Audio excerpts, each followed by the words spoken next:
Capital Sonoro. Capital Político.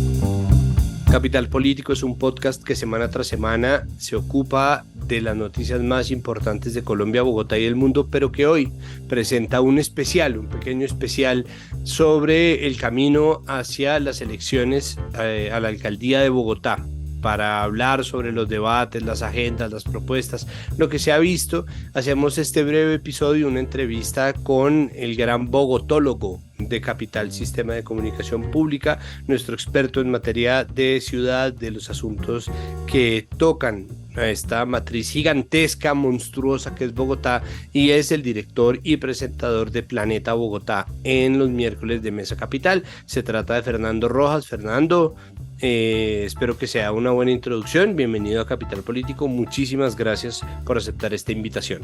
Maestro Rivas, muy buenos días, noches, tardes. Contento de estar por aquí conversando con su merced sobre este tema tan importante para el futuro de nuestra ciudad. Bueno, ¿cómo ha visto usted los debates? Llevamos dos.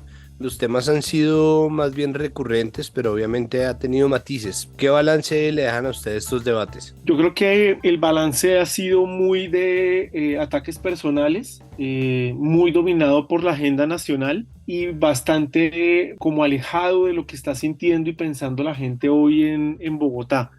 Si usted mira hoy, la ciudad no tiene ambiente de elecciones, no hay campañas, sí, es un ambiente bastante atípico, teniendo en cuenta que estamos a menos de 3 meses, ¿cierto? Estamos a 2 meses y medio tal vez de la primera vuelta en Bogotá, y aunque los problemas de Bogotá son amplios y de una alta complejidad, pues casi todo se está centrando nuevamente en movilidad y en seguridad, que claro que son temas importantes, pero tal vez están dejando de lado temas que son muy importantes, pero que mediáticamente no son tan taquilleros. Antes de pasar a las agendas, y con respecto a esto que usted dice sobre los ataques personales, la forma en que se está manejando las distintas agendas en los debates, ¿esto es culpa de los medios o es culpa de los candidatos? ¿Es una cosa que tiene que ver más con las estrategias políticas o cómo se está planteando la conversación desde quienes están armando los debates? Yo creo que tiene de las dos. Primero, porque los medios de comunicación finalmente son los que o quien organiza el debate, y finalmente es quien decide qué agenda es la que se va a abordar, y obviamente para la gente que está haciéndole seguimiento, pues el tema de la seguridad y el tema de la movilidad son temas recurrentes que afectan a todas las personas que habitan en la ciudad, independientemente de en qué localidad, en qué barrio estén, ¿cierto? Entonces son como más universales. Pero pues como le digo, eso finalmente cierra el debate y evita que se discuta sobre otros temas. Y en lo personal, yo creo que los ataques se están dando fundamentalmente porque la segunda vuelta tiene una particularidad, y es que como todos están medianamente parejos, ¿cierto? O sea, existe una posibilidad de que cualquiera pase a segunda vuelta, pues todos están tratando de mostrar que ellos son los mejores, que deberían liderar ciertas causas que representan cierto tipo de ciudad, para ver cómo a sombrerazos bajan a los otros y finalmente pasan solo los dos a esa segunda vuelta. Es claro que no van a ganar en primera, ¿cierto? No se ve un ambiente de ganar en primera, pero existe una posibilidad, aunque en este momento hay, digamos, 3 favoritos, de acuerdo a las encuestas. Las otras personas que vienen detrás, al menos 2, 3 de ellos tienen una posibilidad de acercarse en algún momento a la punta, o tendrán la posibilidad de valorizar sus votos, que serán determinantes en esa segunda vuelta. ¿Quiénes son los más opcionados? ¿Quiénes están punteando en las encuestas? De acuerdo a las encuestas, si las contrata el lado que apoya a Bolívar, entonces primero está Bolívar, luego están Galán y Oviedo. Si las contratan las otras campañas, o están publicadas por empresas que en principio uno reconocería como independientes, están primero Galán, luego Bolívar y tercero Oviedo. Entonces digamos que hay algunas en las que Oviedo está más arriba que Bolívar, y que Galán. Entonces uno diría, los tres favoritos en este momento son en orden de apellido, no de ubicación en la encuesta, son Bolívar, Galán y Oviedo. Esos son los tres favoritos por apellido. Detrás de ellos hay un par de candidatos que podrían estar como tratando de pelearse la escalada en la posición y de acercarse un poquito, que en este momento son Lara y Robledo. Y luego, muy cerquita, pero muy bajitos, están Molano y el general Vargas. ¿Sí? Ahí está el paquete en este momento. Em, bueno, ahí hay algo que usted decía que a mí me llama la atención y es si existe un proyecto, es decir, si existe una forma de plantear a Bogotá o una identidad relacionada con Bogotá en estas campañas, porque me da la impresión de que la gran falencia que existe es que no, o sea, una, no hay una forma de entenderlo como un proyecto, ni existe como una imagen de ciudad que se esté planteando, que se le esté ofreciendo a la gente, sino existen personajes, que me parece que es algo que ha venido pasando progresivamente en las elecciones. Y es que cada vez más se vuelve un asunto de por qué persona vas a votar y no por qué tipo de ciudad vas a votar. Obviamente hay apoyos, obviamente hay patronazgos o padrinazgos, pero eso no tiene, no parece tener un proyecto, al menos esa es mi opinión. ¿Usted cómo lo ve? ¿Estoy yo equivocado? ¿Puede corregirme de plano? No, no, completamente de acuerdo. Tan es así que si uno mira la Bogotá desde la elección popular de alcaldes, Pastrana, Caicedo Ferrer, digamos, esos dos, es muy difícil que uno asocie la ciudad a algún proyecto. Si uno va y mira a Jaime Castro, uno lo asociaría con una cosa que la gente le sabe a cacho porque no lo entiende, que es el Estatuto Orgánico de Bogotá y sanear las finanzas públicas de la ciudad. Pero eso tampoco nos cohesiona. Tal vez el primero que logra plantear una visión de ciudad bueno, viene después de eso, viene Mocus, y Mocus no plantea un modelo de ciudad, pero sí una actitud de ciudad, que fue la que se conoció como cultura ciudadana. El primero que tal vez desde la elección popular de alcaldes que plantea una idea de cómo debería ser una ciudad, pues es Peñalosa, y luego Mocus combina ese modelo de ciudad que Peñalosa estaba planteando nuevamente con su idea de cultura ciudadana, pero no es algo que esté consolidado, y tan es así que aunque existía un modelo, quien gana la elección y reemplaza a Mocus en su segundo gobierno es un candidato y una visión de ciudad completamente opuesta a lo que se venía construyendo, que es lo representado por Lucho Garzón, la izquierda y el polo. Y Lucho Garzón, Samuel Moreno, Clara López y Gustavo Petro están en el poder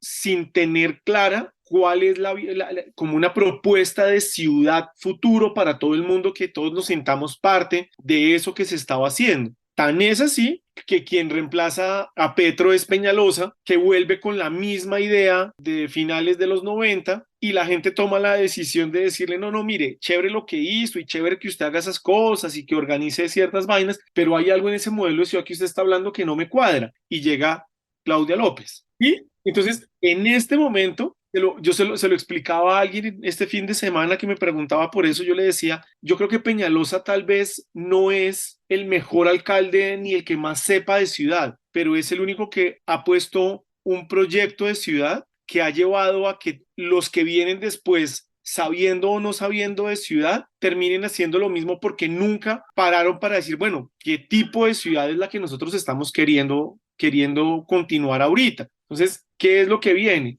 Con el plan de ordenamiento territorial que deja Claudia, pues sí hay una idea de la ciudad de los 30 minutos, de la ciudad del cuidado, una ciudad con muchos proyectos de infraestructura, con una ciudad de vamos a reverdecer a la ciudad, ¿cierto? Eso es lo que está en el plan de ordenamiento territorial. Pero si uno oye a los candidatos, no hay ninguno que uno diga, oiga, yo voy a votar por tal o cual, porque ese señor tiene una visión de ciudad que yo comparto. Yo también quiero que mis hijos vivan en una ciudad como esa. Yo también quiero vivir en una ciudad como esa. ¿Sí? Eso es una gran ausencia que tiene hoy el debate público en Bogotá. Pero mire, incluso usted me habla de los proyectos y yo no sé, yo percibo que, por ejemplo, la llegada de Lucho Garzón sí plantea una idea de ciudad, es decir, Lucho Garzón era un tipo que no tenía un ascendente político suficiente para obviamente competir como quiso hacerlo con Álvaro Uribe en 2002, pero al mismo tiempo fue un tipo que trajo una idea de una Bogotá mucho más solidaria. ¿No? Luego la llegada de Samuel Moreno un poco daña eso, pero sí existe, ¿no? Existen ciertas cosas que atienden a modelos de ciudades, que me parece que incluso los debates de ahora están cifrados en un asunto que se está volviendo más y más, y esto lo dije también en el episodio del lunes, pues plebiscitarios, ¿no? Se están volviendo un plebiscito acerca de Petro, como no había pasado hace mucho tiempo, tal vez porque en Bogotá el plebiscito de la derecha siempre lo pierde la derecha con la centroizquierda, ni siquiera con la izquierda dura. Entonces, ¿eso a dónde nos puede llevar? Es decir, en términos de la conversación, ¿cuáles cree usted que son las principales consecuencias de tener una elección de ese estilo? Mire, yo creo que pues esta es una elección completamente atípica, no solo por la segunda vuelta, sino porque a lo largo de un par de décadas, Bogotá apoyó gobiernos de centro izquierda e izquierda como una especie de contrapeso silencioso a los gobiernos nacionales más de derecha, pero nunca habíamos tenido una elección donde Bogotá tuviera que elegir un alcalde mientras un presidente de izquierda estuviera en el poder al cual le dio 2.4, 2.6 millones de votos en las elecciones, ¿cierto? Entonces es difícil saber si Bogotá va a dar un giro hacia la centroderecha derecha o si Bogotá va a mantener un camino hacia la centroizquierda izquierda o más a la izquierda, ¿cierto? Ese es un gran desafío, es una gran pregunta. Uno pensaría de partida que teniendo en cuenta la tendencia política de Bogotá, Bogotá se mantendría a la izquierda, sin embargo no es claro todavía cuáles son los efectos electorales que tiene el desempeño del presidente Petro y cómo eso lo va a manejar el candidato Bolívar, porque aquí hay un agravante, maestro Rivas, y es que en la medida en que el presidente Petro tenga que radicalizar su discurso, el candidato Bolívar tendrá que radicalizar su discurso porque no se puede alejar del presidente, porque en buena medida él no tiene votos, es el presidente el que le pone los votos. Entonces él no puede salir como, venga, yo me distancio del presidente en estos temas, no puede hacerlo. Y eso lo puede poner en aprietos de cara a una segunda vuelta. Al otro lado tenemos una centro-derecha donde todos los candidatos o el grueso de los candidatos están peleándose ese espacio. O sea, cuando uno mira Galán, Oviedo, Lara, Molano y Vargas, todos apuntan al mismo nicho electoral. Tal vez el único que en este momento tiene o tendría que rasguñar de ambos lados, pues es Robledo, pero no es claro tampoco que él logre construir ese espacio o esa tendencia en el plazo que tenemos para las elecciones, ¿cierto? Ahí no es claro todavía, o más bien eso es lo que está haciendo tan difícil encontrar cuál es el panorama electoral o definirlo más bien, definir cuál es el panorama electoral para la última semana de octubre. Hablemos de las agendas. ¿Qué pasa con la seguridad? Porque es que todo el mundo está un poco loco haciendo todo tipo de propuestas demenciales para frenar la inseguridad, muchas de ellas que son de plano ilegales o muchas de ellas que son de plano propuestas más pensadas para frenar, por ejemplo, protesta social, que tienen un componente retórico demasiado político para un asunto como lo puede ser el hurto calificado o el hurto a mano armada. Entonces, ¿qué es lo que está ocurriendo? ¿Por qué la conversación sobre seguridad, que siempre está ahí, ¿no? Que siempre se recrudece cuando estamos en campaña, parece estar más fuertemente como una presencia en estos debates? ¿Qué está ocurriendo? Son varias cosas. Lo primero es que durante años el coco de la inseguridad llegaba en época electoral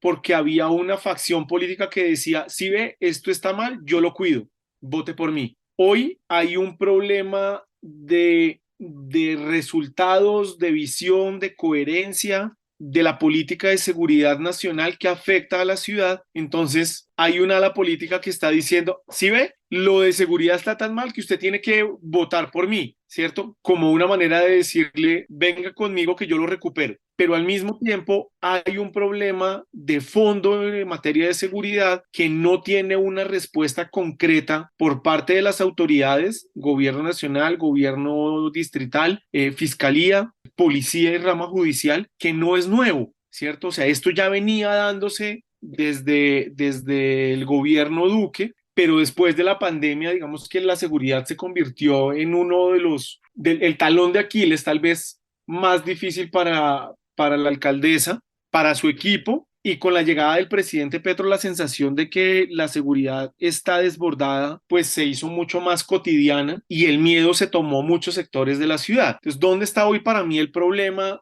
Es que la mayoría de los candidatos está partiendo de una idea equivocada y es que simplemente la idea de tener más policías nos va a dar más seguridad. Y eso puede funcionar, tener más policías, claro que es importante, pero hay un candidato que fue ministro de Defensa, que fue concejal primero y pidió más hombres para Bogotá y no pasó. Y como ministro de Defensa, sabiendo que Bogotá necesitaba hombres, más policías, tampoco los tuvo, ¿sí? Incluso hoy, de acuerdo a los datos que nos Pues entregan, cuando él tenía el poder de claro, decidir mandarlos. y según los datos que nos entrega la administración hoy, que son de público conocimiento, pues Bogotá ahí tiene menos policías de los que debería tener y menos de los que se había comprometido el gobierno nacional a darle, ¿cierto? Entonces, la pregunta es, si no pudo como concejal ni como ministro, ¿no puede ser ese el corazón de su propuesta de seguridad porque eso es difícil de lograr? ¿O qué es lo que usted encontró que no funcionó para dar ese giro? ¿Cierto? Entonces, ahí estamos partiendo de un deseo. Todos quisiéramos tener más policías que nos cuidaran, pero eso no es tan sencillo, ¿cierto? O sea, en esa visión no es tan sencilla. Yo no, pero ok. Entonces, Pues yo creo que ahí hay un primer problema. El segundo problema es que estamos partiendo de que la inseguridad básicamente se mide a partir de la tasa de homicidios. Y eso es importante, pues, digamos, tener una tasa de homicidios baja es fundamental como sociedad, pero eso ha llevado a que se descuiden los delitos que fundamentalmente preocupan a la ciudadanía, como son las lesiones personales, el hurto en la calle, el hurto en transporte público, el hurto de bicicleta, ¿cierto? Las cosas que tenemos más cerca y que nos preocupa que nos quiten más rápido, pues porque, pucha, hemos trabajado para tenerlas, ¿sí? Y eso tiene un corazón y es que, a mi juicio, el narcotráfico urbano es hoy el dinamizador de la criminalidad en Bogotá. Eso que llaman microtráfico es un eufemismo, esto es narcotráfico con mayúsculas. Ellos controlan el contrabando, ellos controlan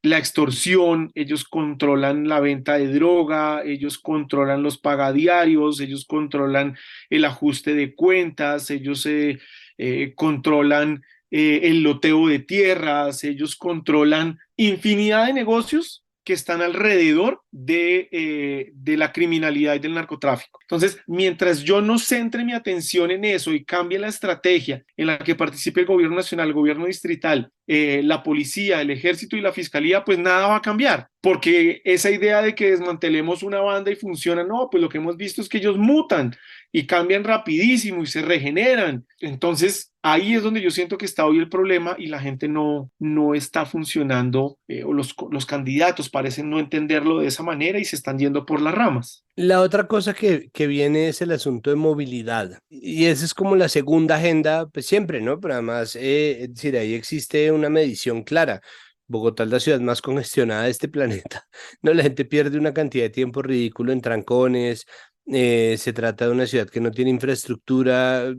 ¿Cómo están esas conversaciones que tienden obviamente a derivar hacia el metro, pero que tienen muchísimos otros componentes? Claro, y ahí el problema más grande está en que todo se reduce a el metro y el carro, sí, pero hay que partir de varias cosas. Lo primero es que no hay una solución mágica. Lo segundo es que si hay un problema de altísima complejidad, es el de movilidad, porque no hay una única solución. Requiere de un montón de medidas que ayudan, pero que fundamentalmente, y esa ha sido pues mi posición, es que no hay propuesta de movilidad que se pueda hacer realidad sin que el gobierno distrital logre la participación y la apropiación por parte de la ciudadanía. Entonces, le voy a dar 2, 3 ejemplos muy rápido. Yo no puedo seguir diciéndole a la gente que tiene que usar el transporte público cuando el transporte público es caro, es de mala calidad y no tiene la cobertura suficiente. Y eso me va a llevar a la gente ¿a dónde? Fundamentalmente a que se muevan en moto. Y la moto que me genera mayor congestión, ¿sí? No funciona. Yo no le puedo decir a la gente, deje el carro, pero no le ofrezco un transporte público de calidad, seguro y eficiente para que la gente se pueda mover. Pero adicional a eso, yo no le puedo seguir diciendo a la gente que yo no puedo construir vías en la ciudad cuando Bogotá tiene sectores que no tienen conectividad, importantes sectores que no tienen conectividad vial con el resto de la ciudad. ¿Sí? Yo siempre pongo el ejemplo como díganle a la gente de Fontibón o del Corazón, la parte más occidental de Suba o de la parte más alta de Usaquén, que no les vamos a construir más vías. Pucha, es que dependen de una vía para poderse conectar con el resto. Por ahí tienen que salir a trabajar, por ahí tienen que salir al médico, tienen que salir a la cultura y ahí tenemos un problema gravísimo que está pasando. Y el tercero es que yo no le puedo seguir diciendo a la gente use la bicicleta cuando en la bicicleta la infraestructura no es segura ni continua, cuando no hay iluminación, cuando no hay cicloparqueaderos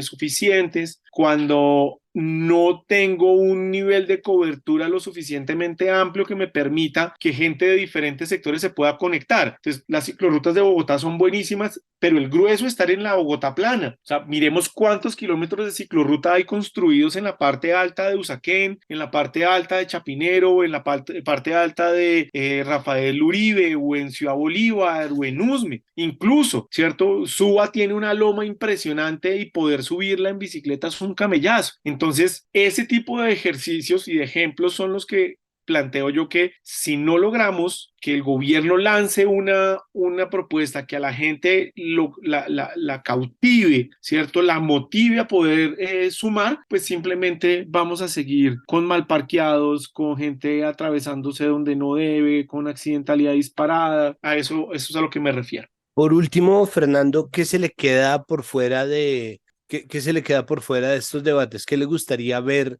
que siente que no se está hablando lo suficiente? Y yo creo que hay 2 temas que van a ser fundamentales en este proceso. El primero, nos guste o no, tiene que ver con 2 relacionamientos. El relacionamiento del alcalde con el presidente, que sabemos que no es un relacionamiento fácil, y del alcalde con la región metropolitana, que digamos va a entrar con toda para el próximo alcalde, ¿cierto? Esas 2 dimensiones se ignoran en este momento de campaña, pero van a ser determinantes para poder construir el futuro de la ciudad. Y el segundo es un tema que a mí me parece fundamental. Lo han mencionado, pero todavía no es claro qué es cómo lo van a mejorar, que tiene que ver con el sistema de cuidado. Yo creo que es una cosa que puede ser muy valiosa para la ciudad y que va a requerir de continuidad, de un esfuerzo gigantesco para lograr permear lugares de la ciudad que hoy no están permeados, y que si vamos y sacudimos muy seguramente, ese sistema de cuidado podría darle una mejor atención a esos 2 millones de personas tal vez que comen menos de 3 comidas al día en nuestra ciudad. Sí, o sea, yo creo que el tema social va a tener un peso diferente en la ciudad y los candidatos parece que no lo ven y no le dan el rol que eso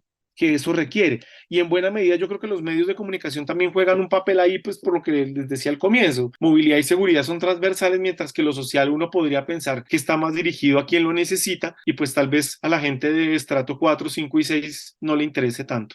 Fernando, muchísimas gracias por aceptar nuestra invitación, muchas gracias por acompañarnos aquí en Capital Político. Nosotros vamos a seguir hablando a medida que se acerquen las elecciones, cada vez que haya debate, cuando haya noticias, por aquí lo estaremos buscando. Ojalá que podamos otra vez encontrarnos. Pues, maestro Rivas, muchísimas gracias, siempre atento, gracias por la invitación, y aunque, como usted lo decía al comienzo, no podemos decir quién nos gusta y quién no nos gusta, lo que sí podemos hacer es decirle a la gente que por favor se tome con mucha seriedad esta decisión, no crea en quienes vendan humo, pero que sobre todo piensen que esto es una decisión de vital importancia, no solo para ellos hoy, sino para el futuro de las niñas y de los niños que en este momento están creciendo y que merecen tener una mejor ciudad para vivir.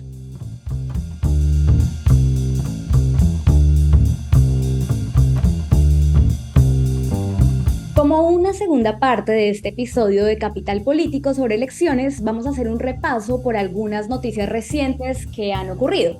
Hoy estamos con Andrés Páramo, director de Los Periodistas de Ahora de Canal Capital. Andrés, bienvenido. Hola Nadia, muchas gracias por invitarme. Andrés, arranquemos a hacer un repaso de esas noticias que fueron noticias esta semana. Y una de ellas es sin duda sobre la candidatura de Gustavo Bolívar. El Consejo Nacional Electoral aceptó la demanda de nulidad de la candidatura de Gustavo Bolívar a la alcaldía de Bogotá. ¿Cuál es el motivo central de esta demanda que se ha presentado? Esta demanda fue radicada por una ciudadana, ella se llama Juana Cataño. Lo que ella básicamente está demandando es una cuestión de trámite que tiene repercusiones en la violación de unos artículos de la Constitución. Básicamente lo que está diciendo ella es que es por el régimen de inhabilidad o incompatibilidad. Es decir, como sabemos nosotros, Gustavo Bolívar renunció al Senado para poder lanzarse a la alcaldía de Bogotá.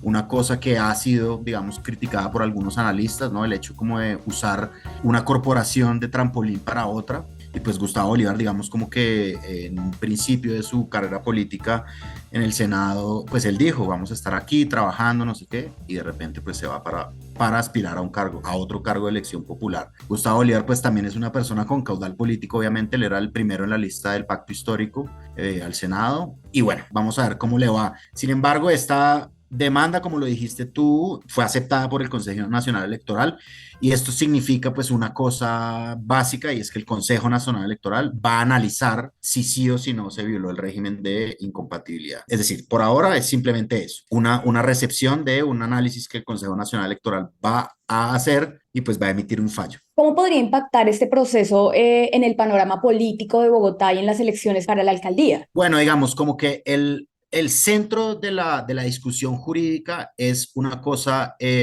formal, ¿no? Gustavo Bolívar renunció ante la mesa directiva del Senado, pero su renuncia no fue publicada en la Gaceta. La Gaceta, digamos, es como un instrumento en donde se consignan las leyes que ya quedan, por ejemplo.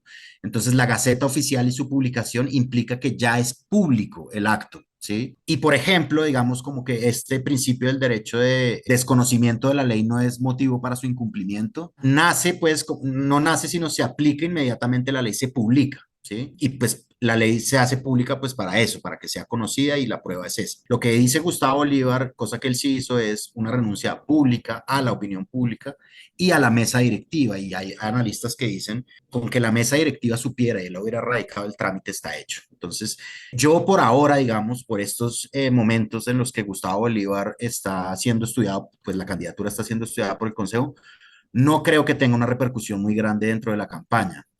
¿Por qué? ¿Por qué lo digo? Porque Gustavo Bolívar es un candidato presente, es decir, Gustavo Bolívar sigue siendo candidato a la alcaldía.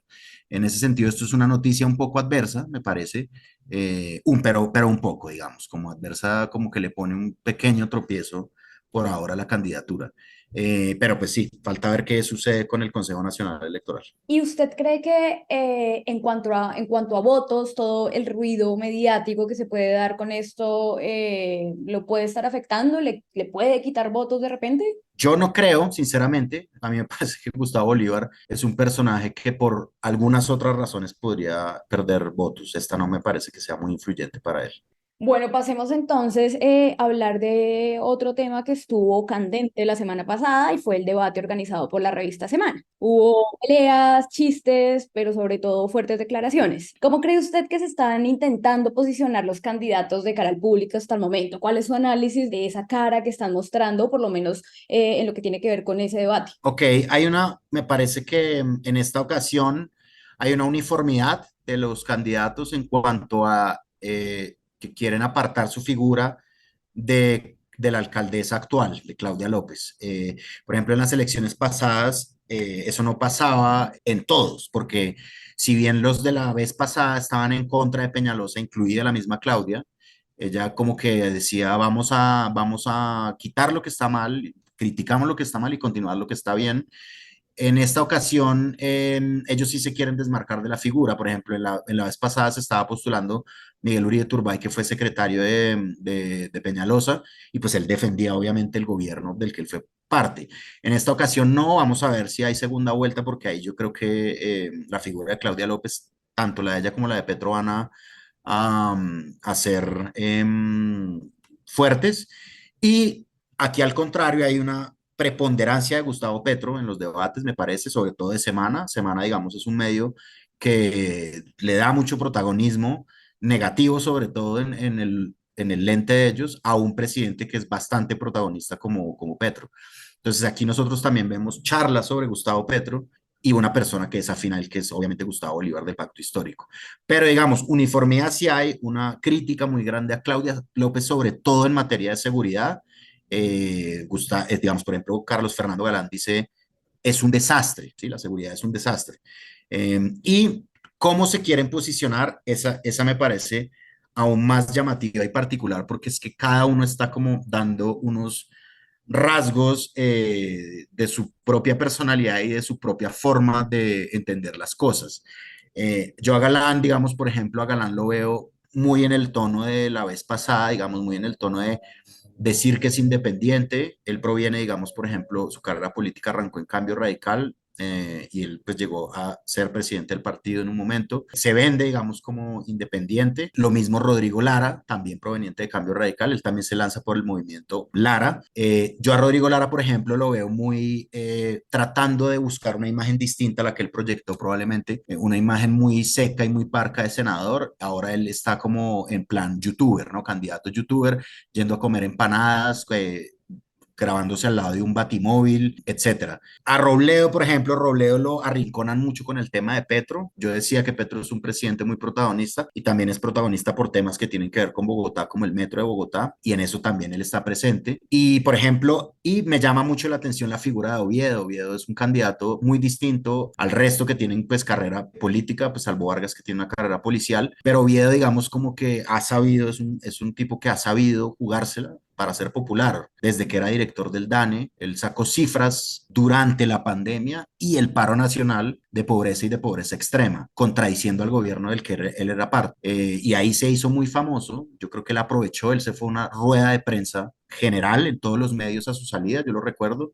Oviedo es un tipo que además se fue a vivir a Bosa, y yo creo que preelectoralmente desde ahí se ha vuelto mucho más famoso por eso. Sí, cada uno saca a relucir los rasgos que tiene y yo creo que así se han presentado, digamos, yo estoy hablando como de los más populares. Digamos que una de las propuestas que más se tomaron los titulares fue de la que hablaron los candidatos Diego Molano y Jorge Robledo. Ambos propusieron la tarifa cero para Transmilenio. Molano la propuso para los fines de semana, mientras Robledo para todos los días. Este tipo de propuestas se pueden leer como populistas. ¿Estamos en eso o realmente son cosas que sí se pueden llevar a cabo? ¿Cuál puede ser la lectura ahí sobre, por ejemplo, esta que llama tanto la atención? A mí me parece curioso que lo propongan un candidato de izquierda, de la izquierda del MOIR como Jorge Enrique Robledo, y pues de la derecha centrodemocrática del gobierno de Duque como el exministro Molano. ¿Por qué? Porque yo digo esto, porque ese término que tú usas, el de populismo, las propuestas populistas, yo creo que dentro de la crítica y dentro de la lupa de la opinión pública provienen de la izquierda, ¿no? Como, sí, o sea, es decir, cuando uno escucha propuestas de izquierda que tienen mucho que ver con lo social, la gente las tilda de populistas, ¿no? Y en este sentido, pues hay dos candidatos de corrientes opuestas totalmente, que proponen una cosa muy similar, obviamente acotada en caso de Molano, libre todo el tiempo en caso de Robledo. Pues, a ver, lo que a mí me cuesta trabajo pensar de este tipo de propuestas es la financiación, obviamente, como se podría financiar junto con el gobierno nacional, pues puede ser, digamos, pero el gobierno nacional estaría de acuerdo con Molano y con Robledo. Ya sabemos, digamos, cómo son las relaciones que tiene Gustavo Petro, por lo menos con la alcaldesa de Bogotá, ¿sí? Y pues no sé si están pensando, por ejemplo, en el sistema mismo de Transmilenio, si está preparado para un aumento inusitado de usuarios que tendría. Estoy seguro que eso lo provocaría. El pasaje de Transmilenio es un tema, obviamente, electoral. El pasaje de Transmilenio vale 3.000 pesos y es muy costoso pues, para la ciudadanía en general. Entonces provocaría un aumento, evidentemente, y pues sabemos también que el proyecto cofinanciado entre Distrito y Nación es un motivo de disputa todavía, que es el del proyecto del Metro de Bogotá. Entonces, este sería otro nuevo cofinanciado que estaría, pues, fácil o difícil, yo lo veo difícil, digamos, pero lo proponen y yo creo que en materia de propuestas, pues, hay propuestas, es decir, como que los bogotanos nos acostumbramos ya a que nos propongan cosas y después no pasen cosas. De acuerdo, y pasemos a una última noticia para revisar y son las últimas declaraciones del candidato Juan Daniel Oviedo. Él dice que Bogotá es una empresa y que necesita un gerente. ¿Cómo ve usted este enfoque que propone Oviedo para Bogotá? Yo lo veo muy Juan Daniel Oviedo, como la propuesta de un técnico que proviene de la derecha. Sí, como un poco esto era algo que la casa en orden, la empresa en orden, es una cosa que también se oía mucho en la época de las elecciones nacionales por parte de Rodolfo Hernández.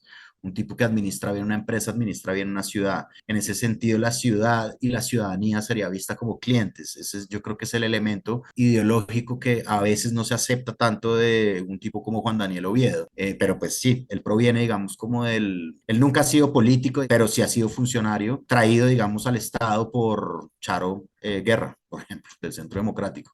Entonces, digamos, cuando yo oigo a un tipo como Oviedo decir eso, me parece que él es un tipo que sabe comunicar, sabe comunicarse aparte del electorado y a una parte tal vez cautiva del electorado. Y pues eso suena en esencia no, suena superficialmente, suena como algo técnico bueno. El problema de eso es que, pues, una ciudad tiene que ser tratada pues de manera comprensiva con factores distintos a los de una empresa. Es que ese es el tema. Bueno, Andrés, pues muchas gracias por haber estado acá y acompañándonos en este repaso de lo que ha sido la última semana en términos de elecciones. Muchas gracias. Muchas gracias, Nadia. Y hasta aquí este episodio de Capital Político. Recuerden que todo lo que hacemos en Capital Sonoro, que tiene no solamente este podcast, sino muchos otros, pueden ustedes encontrar el resto de contenidos si buscan Capital Sonoro en todas las plataformas en las cuales ustedes escuchen podcast. Recuerden que todo lo que se hace aquí en Capital Sonoro se hace gracias al trabajo arduo de nuestra productora María Alejandra Cuestas, de nuestro periodista, investigador Juan Pablo Conto y de nuestro editor Cian León Bernardo González.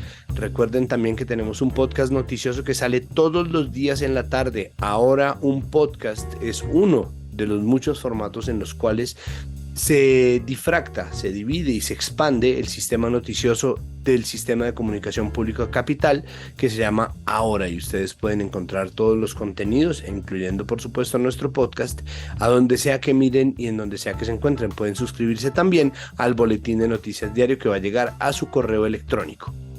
De la misma manera, recuerden que esto es comunicación pública, es decir, nosotros no necesitamos ningún tipo de suscripción o no necesitamos financiamiento de nadie. Muchas gracias por pensarlo. Lo que sí es, ya que la plata se la va a dar a un proyecto independiente que en realidad lo necesita, a nosotros lo que nos puede dar es un empujoncito con la difusión, ayudarnos a recomendarnos en sus chats familiares y de amigos, en sus redes sociales, pegar el enlace, y si la plataforma en la cual usted escucha Capital Político y cualquier otro podcast que nosotros tengamos tiene la posibilidad de calificar, por favor denos una calificación, ojalá buena, siempre y cuando le nazca. Muchísimas gracias por su audiencia y nos oímos en el próximo episodio. Hasta luego. Capital Sonoro.